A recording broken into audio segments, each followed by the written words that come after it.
स्वास्थ्य का ध्यान भी जरूरी है। यदि शरीर है तो सब कुछ है, शरीर नहीं तो फिर कुछ भी नहीं। इसलिए हमें रोज 15 मिनट आधा घंटा योग करना चाहिए। योग जानती हो मैया? करते हो आप? नहीं करते, योग नहीं करते आप। योग करते होते तो आप फिट होते। फिट नहीं है इसका मतलब आप लापरवाह हैं। आप सभी को फिट होने का एक मंत्र बता दूं। फिट होने का एक योग बताता हूं, अभ्यास करना। रात्रि को शाम को 6 बजे के बाद कोई आपको अमृत भी दे दे, दाल चावल सब्जी रोटी तो छोड़ दो, कोई अमृत भी दे दे तो आपको एक योग करना है, एक आसन करना है। जैसे आपके सामने थाली आए, कोई ने परोस के रख दिया दाल चावल सब्जी रोटी, तो आपको क्या करना है? थाली को वापस खिसका दो, भैया जी रात को नहीं खाएंगे, और हाथ जोड़ लो। ये सबसे बड़ा योग है फिट रहने का। अभ्यास बनाओ इसका। अर्थात रात्रि का भोजन त्याग दीजिए। जीवन में आयु लंबी चाहते हो, निरोगी काया चाहते हो, बिना बीमार हुए मरना चाहते हो, बिना तड़पे मरना चाहते हो, तो रात्रि का भोजन 40 साल की उम्र से त्याग देना चाहिए। वैसे रात्रि का भोजन तो करना ही नहीं चाहिए, मैं भी नहीं करता। वो तो कल आपने प्रेम से खिला दिया, फलाहार था इसलिए खा लिया, इसलिए रात्रि को खाते नहीं है। रात्रि को केवल संभव हो तो पपीता ले लीजिए, संभव हो तो दूध ले लीजिए हल्दी डाल के।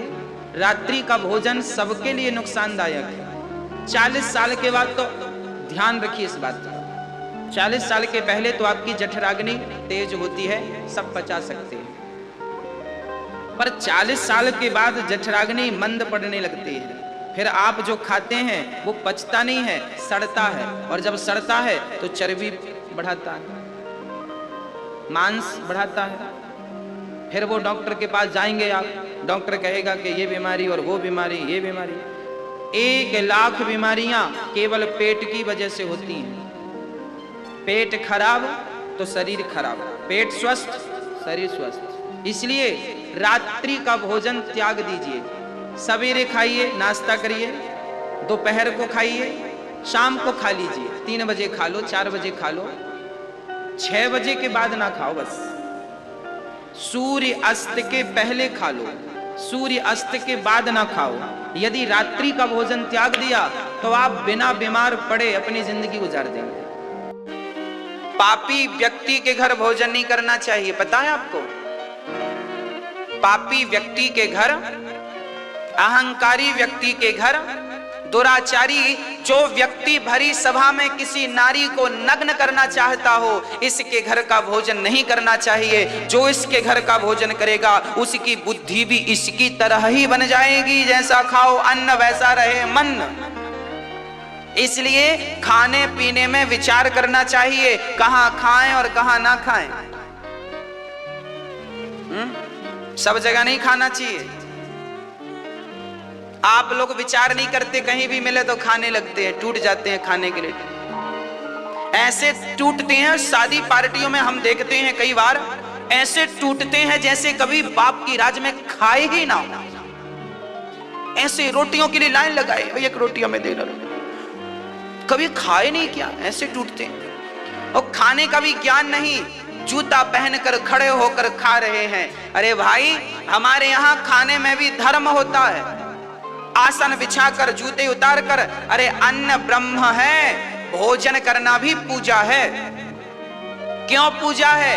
क्योंकि भोजन सबसे पहले दाल चावल सब्जी रोटी बनाओ तो दाल चावल जो भी आपने बनाया है सबसे पहले उसे एक थाली में निकालो, दाल निकालो, चावल निकालो, रोटी निकालो, सब्जी निकालो, और तुलसी का पत्ता डालो। फिर भगवान को भोग लगाओ, और भोग लगाकर भगवान को फिर दाल को दाल में मिलाओ, चावल को चावल में, रोटी को रोटी में, तो पूरा भोजन प्रसाद बन गया। और प्रसाद को मर्यादित खाया जाता है, ढोरों की तरह नहीं खाया जाता। हाँ? प्रसाद को कैसे खाया जाता है? मर्यादित। प्रसाद का फुल फॉर्म क्या होता है? प्रा मतलब प्रभु के, सा मतलब साक्षात, दा मतलब दर्शन। प्रभु के साक्षात दर्शन का नाम प्रसाद होता है। इसलिए प्रसाद कैसे खाना है? बैठ कर खाओ, हाथ मुंह धुल करके खाओ, हाथ धुल लो, पांव धुल लो और बैठ जाओ आसन पर, और बैठकर बड़े व्यवस्थित, जब सामने थाली आवे तो थाली को रख करके पहले हाथ में जल डालो और उस थाली के चारों तरफ घुमाओ और भगवान से हाथ जोड़कर कहो, हे विधाता, आज मेरी थाली पे आपने जो दिया है दाल चावल सब्जी रोटी या नमक रोटी या रूखा सूखा, उसके लिए धन्यवाद विधाता। परमात्मा का धन्यवाद दे करके, क्योंकि वो थाली के लिए ही, वो रोटी के लिए ही हम लोग कमाते हैं ना। रोटी ना मिले खाने को तो पैसे बहुत हो हमारे पास, पर रोटी ही ना हो तो क्या कर लोगे पैसों का? आपके पास सोना बहुत हो, चांदी बहुत हो, पर किसान गेहूं ना उगाए, पृथ्वी माता गेहूं ना दे, चावल ना दे, तुम क्या कर लोगे? रोटी पैसे खा लोगे, 1000 के नोट चबाओगे कि 2000 का चबाओगे? इसलिए अन्नम ब्रह्मा, अन्न ब्रह्म है, अन्न परमात्मा का स्वरूप है। अन्न जो आपकी थाली पर रोटी है, चावल है, वो परमात्मा ही है। वो ना खाओगे, वो रोटियां ना खाओगे, भोजन ना करोगे तो मर जाओगे। मतलब उस अन्न के कारण आप और हम जिंदा हैं। तो जिस अन्न के कारण हम जिंदा हैं, उस अन्न को खाते समय तो उसका सम्मान किया करो, उसको बैठ के आदर से खाया करो। हाँ, बैठो, उसे प्रणाम करो, वो अन्न है, परमात्मा का रूप है। व्यवस्थित बैठो, खाने पीने का भी ध्यान हो, कैसे खाना है, कहां खाना है, कहां नहीं खाना, किसके हाथ से खाना है, किसके हाथ से नहीं खाना, विचार होना चाहिए। गलत आदमी के हाथ से खाओगे, भाई चोर के घर में यदि आपने भोजन किया, याद रखना शास्त्र में इसके उदाहरण है, यदि चोर के घर आपने भोजन कर लिया तो आपके भीतर जब तक उस अन्न का प्रभाव रहेगा तब तक आपके मन में भी चोर करने के विचार आएंगे, कई बार विचार आएंगे, क्योंकि अन्न उसका है। हाँ, क्योंकि अन्न उसका है। इसलिए कहता हूं कि आप विचार से खाया करो, चोर के घर मत खा लेना, गलत व्यक्ति के घर मत खा लेना। यदि गलत व्यक्ति के घर खा लिया तो बुद्धि भ्रष्ट हो जाएगी। इसलिए खाने पीने में विचार होता है, विचार से खाया करो। चोर के घर खाओगे तो बुद्धि चोर जैसी हो जाएगी, वैश्या के घर खाओगे तो बुद्धि व्यभिचार की हो जाएगी। हाँ, इसलिए कहां खाएं कहां ना खाएं, जिसके घर खा रहे हो पहले विचार कर लो कि ये व्यक्ति ये धन कमाता कैसे है। ईमानदारी से कमाता हो तो उसके घर खाओ, बेईमानी से कमाता हो तो उसके घर मत खाने लग जाना। बेईमानी से कमाता हुआ अन्न यदि आपके पेट में गया, वो अन्न आपको उतनी देर के लिए बेईमान कर देगा जितनी देर उसका अन्न तुम्हारे भीतर है। जैसा खाओ अन्न वैसा रहे मन, ये कोई मैं थोड़ी बोल रहा हूं, अनादिकाल से ये पद्धति चली आ रही है। इसलिए विचार पूर्वक जीवन हो, खाने में विचार, सोने में विचार, जागने में विचार, भजन में विचार, विचार पूर्ण जीवन हो, बिना विचारे। अब देखो संत क्या कहते हैं, बिना विचारे जो करे सो पाछे पछताए, और काम बिगाड़े आपनो जग में होत हंसाए। इसलिए बिना विचार के कुछ नहीं करना चाहिए, बिना विचारे जो करे सो पाछे पछताए। हर काम विचार पूर्ण होना चाहिए। एक बार भगवान शंकर ने नारायण से कहा, हे प्रभु, हमने आपके सारे रूप देखे हैं, जरा मोहिनी अवतार दिखाओ। शंकर जी ने कहा नहीं। भगवान ने कहा, सुनो भोलेनाथ, सब अवतार देख लिए हो ना, नरसिंह देख लिया ना, वामन देख लिया, मोहिनी मत दिखाओ, मोहिनी मत देखो। शंकर जी मचल गए, ना प्रभु हम मोहिनी अवतार देखेंगे। भगवान बोले तो देखो। अब भगवान इतने सुंदर बने, इतने सुंदर बने, इतना सुंदर स्वरूप ठाकुर जी का कि शंकर जी देख करके भगवान मोहिनी के पीछे दौड़ पड़े, हम तुम्हें पाएंगे, हम तुम्हें पाएंगे। और तो पीछे पड़े तो भगवान नारायण भागे, और जब भागे तो कहा जाता है शंकर जी का तेज निकल गया। तब वो जमीन पर गिरता तो प्रलय हो जाती। तब मोहिनी भगवान ने उसे अपने हाथों में थाम लिया और उसी तेज को अंजनी के गर्भ में स्थापित किया और वही तेज से पवन पुत्र केसरी नंदन और शंकर सुवन हनुमान जी का प्राकट्य हुआ। इसलिए हनुमान जी के इतने सारे पिताओं का वर्णन है, कैसे कैसे वो सब समझाता हूं। शंकर जी के तेज से प्रकट होने से शंकर सुवन, हाँ, अंजनी केसरी की पत्नी थी तो केसरी नंदन, और जो तेज अंजनी माने ये हनुमत रहस्य में ये सारा वर्णन, हनुमत रहस्य एक ग्रंथ है, उसमें ये उपाख्यान है हनुमान जी के प्राकट्य की चर्चा। तो हनुमान जी जो है, जब अंजनी माँ को बचपन में किसी ने कह दिया था कि तू कुंवारी में ही तेरा बच्चा हो जाएगा, अंजनी माँ को किसी ने कहा था कि तू कुंवारे में ही तेरे बच्चा होगा, तो अंजनी माँ ने अपने आप को एक गुफा में बंद कर लिया था, आज से मैं किसी पुरुष का चेहरा ही नहीं देखूंगी, तो एक गुफा में ये पैक थी।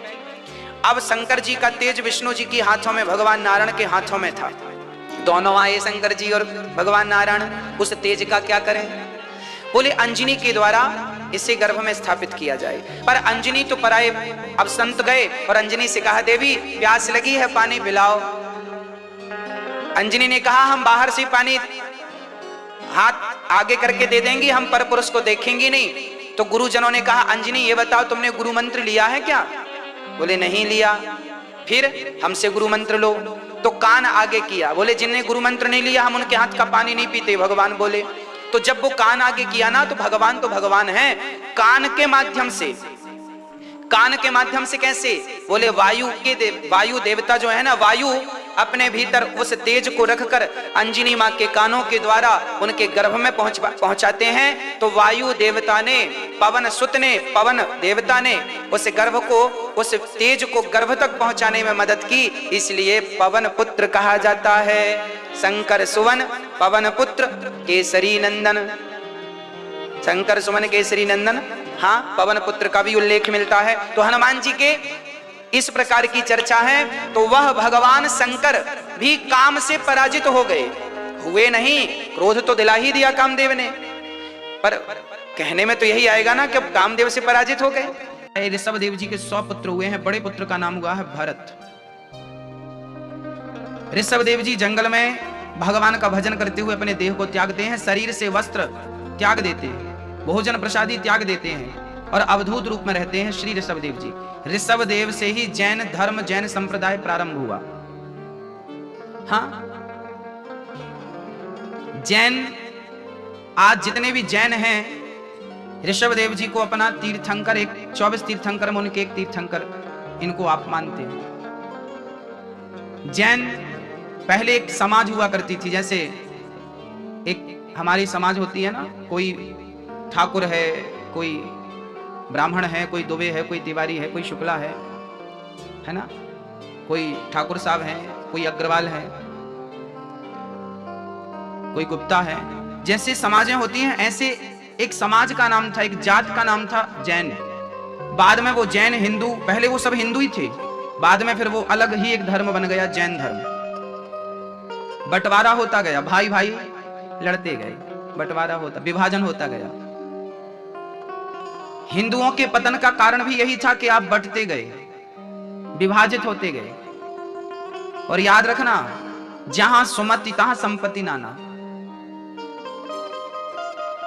रावण इसलिए हार गया क्योंकि उसका भाई उसके साथ नहीं था, राम इसलिए जीत गए क्योंकि राम के भाई उनके साथ थे। जिनके पास संगठन होगा वो लोग जीत पाएंगे, जिनके पास संगठन नहीं होगा वो हार जाएंगे।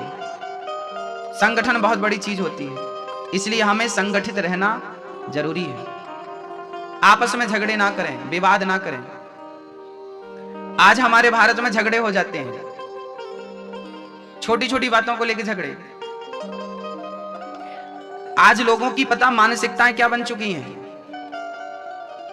यदि भागवत, जैसे आपके गांव में एक छोटा सा उदाहरण देके बोल रहा हूं, जैसे आपके मानपुर में, जैसे मानपुर में भागवत जी हो रही है, हम कई जगह जाते हैं ना, हम अपनी आंखों से देखते हैं। यदि भागवत हो रही है तो कुछ लोग भागवत में आएंगे और कुछ लोग भागवत में नहीं आएंगे। क्यों नहीं आएंगे? क्योंकि हमारे परिवार के लोग थोड़ी करा रहे हैं। इसलिए नहीं आएंगे क्योंकि हमारे परिवार के लोग नहीं करा रहे हैं। तो भागवत भी किसी परिवार की है क्या? बोलो, क्या भागवत भी परिवार की है? किस परिवार ने कराई है भागवत तो केवल उसी के परिवार के जाएंगे। अग्रवाल ने भागवत कराई तो केवल अग्रवाल जाएंगे, खंडेलवाल ने भागवत कराई तो केवल खंडेलवाल जाएंगे, ठाकुर ने भागवत कराई तो केवल ठाकुर जाएंगे, ब्राह्मण ने भागवत कराई तो केवल ब्राह्मण जाएंगे। आज हमारे देश में यही चल रहा है, एक जगह नहीं सब जगह चल रहा है, और यही तुम्हारे नाश का कारण बनेगा।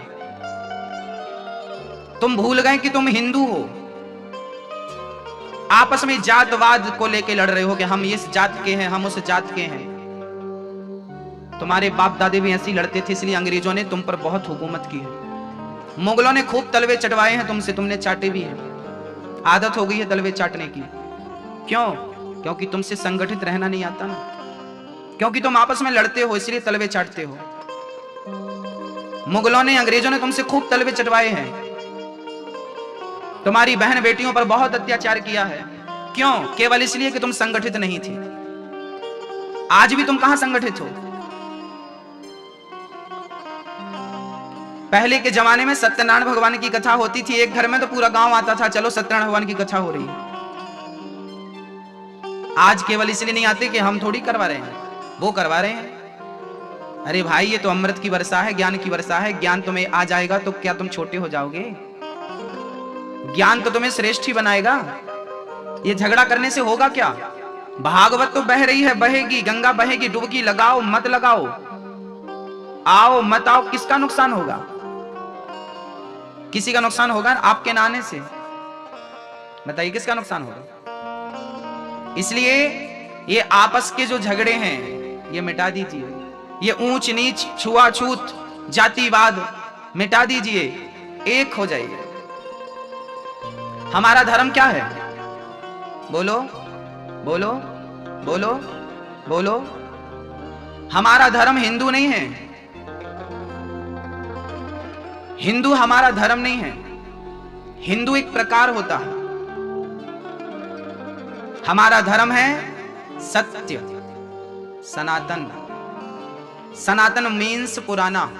सनातन मीन्स, सनातन की व्याख्या है पुराने से। सनातन मतलब क्या होता है? हमारा धर्म है सत्य, सनातन। सनातन धर्म है हमारा। तो ये हिंदू क्या है? ये मुसलमान क्या है? ये सिख क्या है? ये ईसाई क्या है? हम सबका धर्म सत्य सनातन धर्म है। हिंदू क्या है? हिंदू एक प्रकार है। मुसलमान क्या है? मुसलमान एक प्रकार है। सिख क्या है? सिख एक प्रकार है। जैसे आम, आम तो आम होता है, पर आम के भी प्रकार होते हैं। ये लंगड़ा आम, ये दशहरी आम, ये कलमी आम, ये फलाना आम। आम तो आम ही है, जात उसकी आम ही है, धर्म उसका आम है, पर उस आम में भी प्रकार हो गए कि नहीं? लंगड़ा आम का अलग स्वाद होता है, दशहरी आम का अलग स्वाद होता है, कलमी आम। हाँ, समझ रहे हैं कि नहीं आप लोग? ऐसे ही हमारा धर्म है सत्य सनातन धर्म, पर हम किस प्रकार के लोग हैं? हम हिंदू प्रकार के लोग हैं। हमारा प्रकार कौन सा है? हिंदू। हिंदू कैसा होता है? मीठा होता है। दशहरी आम ज्यादा खाया जाता है, मीठा होता है, मधुर होता है। ऐसे हिंदू मधुर होता है।